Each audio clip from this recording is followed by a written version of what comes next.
बिस्मिल्लाहिर्रहमानिर्रहीम। मेरा नाम डॉक्टर सईद अली असगर गर्देजी है। फैमिली मेडिसिन स्पेशलिस्ट हूँ अल खालिक हॉस्पिटल में। यहाँ मैं अपने मरीज़ देखता हूँ। आजकल जो पाकिस्तान में जो बीमारी सबसे ज़्यादा कॉमन हुई है वो है ज़ियाबतीस, और वो भी जो बड़ों में 35 साल से लेकर 80 साल के बंदों में, मर्दों में, औरतों में जो हो रही है, टाइप 2 डायबिटीज़ मेलाइटस या टाइप 2 ज़ियाबतीस। इसकी ज़्यादा वजह हमारी खुराक में जो एतदाल नहीं है, खाने पीने का, रोटी और चावल की जो मिक़दार हम ज़्यादा इस्तेमाल करते हैं, शायद उस वजह से, या कोई और खुराक में कोई ऐसा प्रॉब्लम है जो आजकल इसकी मिक़दार पॉपुलेशन में, आवाम में बहुत ज़्यादा है। एक मेरे ख्याल अंदाजे के मुताबिक ये 18 से लेकर 24% तक लोग कहते हैं कि आवाम में टाइप 2 ज़ियाबतीस है। इससे बचने के लिए ये लाइफस्टाइल मॉडिफिकेशन डिजीज़ में आती है, ये और ब्लड प्रेशर। इन दोनों को कंट्रोल करने में आवाम को चाहिए कि वो खाने पीने में एतदाल पर अपनाएं। दिन में सुबह, दोपहर, शाम, और अगर रात को भी भूख लगे तो थोड़ा थोड़ा करके खाएं, और ख़ुसूसी तौर पर रोटी और चावल की मिक़दार हर खुराक में कम से कम रखें। उबला हुआ अंडा खा लें, अपने हिस्से की सब्ज़ी खा लें, गोश्त खा लें, फल फ्रूट ले सकते हैं, सलाद ले सकते हैं, मगर पेट भर के रोटी कभी भी नहीं खानी। अपने हिस्से का सालन और गोश्त मैं अपने मरीज़ों को बताता हूँ कि वो सालन और डालकर प्लेट में वो चम्मच से भी खाया जा सकता है, कोई रोटी से खाना ज़रूरी नहीं है। अगर ये एक मैसेज हर आम व ख़ास तक पहुँच जाए कि रोटी और चावल की मिक़दार हर खुराक में कम रखनी है, तो मेरा ख़्याल है हम इस बीमारी पर बहुत जल्द काबू पा सकते हैं। ये रोटी खाने का रुझान पूरी दुनिया में, सिवाय इंडिया और पाकिस्तान के, पूरी दुनिया में कहीं भी नहीं है। जब भी आप खाना खाने जाएंगे तो आपको एक प्लेट में कोई उबला हुआ आलू पड़ा होगा, कोई थोड़ा सा गोश्त या सब्ज़ी मिलेगी। ये रोटी और सालन कहीं भी नहीं मिलता। मैं अपने मरीज़ों को ये बता के अब मैं थक गया, मुझे 5 साल हो गया खालिक में बैठते हुए। पता नहीं वो मरीज़ क्या कहेंगे कि ये डॉक्टर क्या है कि ये हमेशा रोटी को लेकर बैठ जाता है। मगर इस बीमारी में अगर खाने पीने के बारे में और वर्जिश और चहलकदमी के बारे में न बताया जाए तो दवाई या इंसुलिन या इसका कंट्रोल के मालूमात जो हैं वो बेसूद है। उससे कभी भी शुगर कंट्रोल नहीं होगी जब तक इस बंदे को एक ज़िंदगी गुजारने का तरीका और खाने पीने का तरीका और उसकी वर्जिश के बारे में न बताया जाए। ये तो एक आम मैसेज है जो हर आम ख़ास तक पहुंचना चाहिए। दूसरा, ये एक ऐसी बीमारी है कि जो एक दिन की खुराक देकर वो ज़ियाबतीस के, मैंने ऐसे भी मरीज़ देखे कि जिनकी शुगर 500 मिलीग्राम पर डेसीलीटर है और वो एक गोली ग्लूकोफेज की लेकर और वहाँ से चले जाते हैं। ये बीमारी सर से पाँव तक कोई अज़ा ऐसा नहीं है जिसको ख़राब ना करे। आँखें, गर्दन, दिल, फेफड़े, दिमाग, जल्द, नर्वस सिस्टम, नीचे आ जाए गुर्दे, आंत, आपका सारा छोटे पेशाब का, बड़े पेशाब का माहौल जो है वो ऑटोनॉमिक नर्वस सिस्टम उसको ख़राब करेगी। उसके नीचे चले जाए आपके जोड़, आपकी टांगे, आपके घुटने और आपके हत्ता के पाँव की छोटी उंगलियों की जल्द तक गैंग्रीन कर सकती है और उसको ख़राब कर सकती है। और ये डिफरेंट बड़ी शरियानें, छोटी शरियानें खून की और सारी जो नर्वस सिस्टम के ऑटोनॉमिक और सिंपैथेटिक, पैरासिम्पैथेटिक सब उड़ा के रख देती है।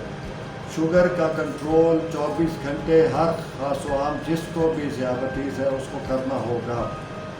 अगर वो डाइट कंट्रोल, खाने पीने का मामूल अपना ठीक कर ले और वर्जिश को अपने रोज़मर्रा के मामूल में डाल ले तो 50 से 60% इलाज उसका दवाई के बगैर हो सकता है। अगर ये मैसेज पाकिस्तान के अगर हर फर्द को, हुकूमत को और ये मीडिया के ज़रिए या ये जैसे आप लोग ये काविश कर रहे हैं कि आप मैसेज रिकॉर्ड कर रहे हैं मेरा, अगर मेरा ये एक पैगाम चला जाए, इसकी तशख़ीस, इसका इलाज, उसमें हमारे पास दवाइयाँ हैं 5 किस्म की हैं, उसमें टीके 2 किस्म के हैं, बहुत कुछ है करने में।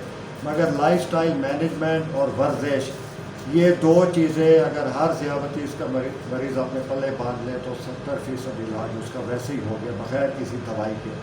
और वो कभी भी किसी भी अज़ा के फ़ेल होने से फौत नहीं होगा। ना उसके गुर्दे फ़ेल होंगे, ना उसका जिगर फ़ेल होगा, ना उसका दिल फ़ेल होगा, ना हार्ट अटैक होगा, ना कोई चीज़। क्योंकि दिल की बीमारी और ज़ियाबतीस ये दोनों इकट्ठे चलती है। वो बंदा उस उम्र के उस हिस्से में होता है जहाँ दिल भी उसका कमज़ोर होता है और ज़ियाबतीस भी उसको हो जाती है। तो उसमें फिर दोनों ही इलाज उसके चल रहे होते हैं, दिल के बीमार आर्ज़ों के बारे में भी और ज़ियाबतीस के बारे में भी। तो उसको किसी स्पेशलिस्ट डॉक्टर के पास जाकर अपने सारी तशख़ीस भी करवाना चाहिए और वहाँ से वो अपना इलाज भी करवाए। और कभी भी ग्लूकोफेज की गोली लेकर घर कोई मरीज़ ना चला जाए।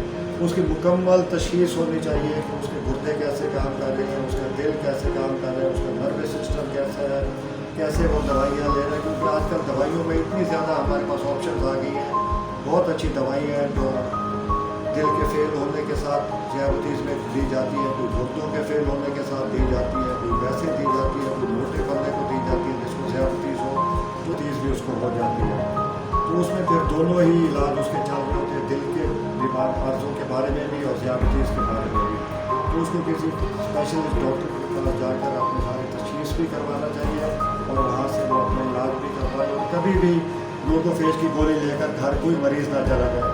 उसकी मुकम्मल तशख़ीस होनी चाहिए कि उसके गुर्दे कैसे काम कर रहे हैं, उसका दिल कैसे काम कर रहा है, उसका नर्वस सिस्टम कैसा है, कैसे वो दवाइयाँ ले रहे हैं। क्योंकि आजकल दवाइयों में इतनी ज़्यादा हमारे पास ऑप्शन आ गई हैं। बहुत अच्छी दवाइयाँ हैं जो दिल के फेल होने के साथ ज़ियाबतीस में दी जाती है, कोई गुर्दों के फेल होने के साथ दी जाती है, कोई वैसे दी जाती है, कोई मोटे बंदे को दी जाती है जिसको ज़ियाबतीस हो। तो इसमें जब तक वो बंदा ज़ियाबतीस का मरीज़ न देख रहा हो जिसको समझ हो इस बीमारी के बारे में और वो इसकी प्रॉपर तशख़ीस भी कर सके और इलाज भी कर सके। तो इसलिए हर आम खास के लिए यही मैसेज है कि वो किसी स्पेशलिस्ट डॉक्टर के पास जाए जिसको इस बीमारी के बारे में पता हो और वो मरीज़ का एक मुकम्मल और कॉम्प्रिहेंसिव इलाज कर सके जिससे उसको मरीज़ को इस बीमारी से भी फायदा हो और वो कौम और मिलत और अपने ख़ानदान पर बोझ भी न बन जाए। क्योंकि अगर 5 या 7 साल ब्लड शुगर लेवल्स हाई रह जाएगी और ज़ियाबतीस कंट्रोल नहीं होगी तो एक न एक दिन मरीज़ को फाले हार्ट अटैक, गुर्दे का फेल होना या और कोई ना कोई बात ऐसा लाहक हो जाएगा जिससे वो अपने ख़ानदान पर भी बोझ होगा और कौम पर भी बोझ होगा और टर्शरी टीचिंग हॉस्पिटल्स में वहाँ जाकर फिर वो इलाज करा रहा होगा। तो इससे बेहतर है कि जब मरीज़ चल फिर रहा होता है उसका इलाज, उसकी तशख़ीस और उसकी सारी मैनेजमेंट मेडिकल जो भी है उसको समझा बुझा कर घर भेजा जाए कि हर कोई खुश खुरम घर में रहे और वो अपना रोज़गार भी कर सके और बच्चों पे ना बोझ बने और ना मुल्क का मिलत अपना हस्पताल में बने। तो ये छोटे से लफ्ज़ों में तो यही मैसेज हो सकता था जो मैं देने की कोशिश कर रहा हूँ।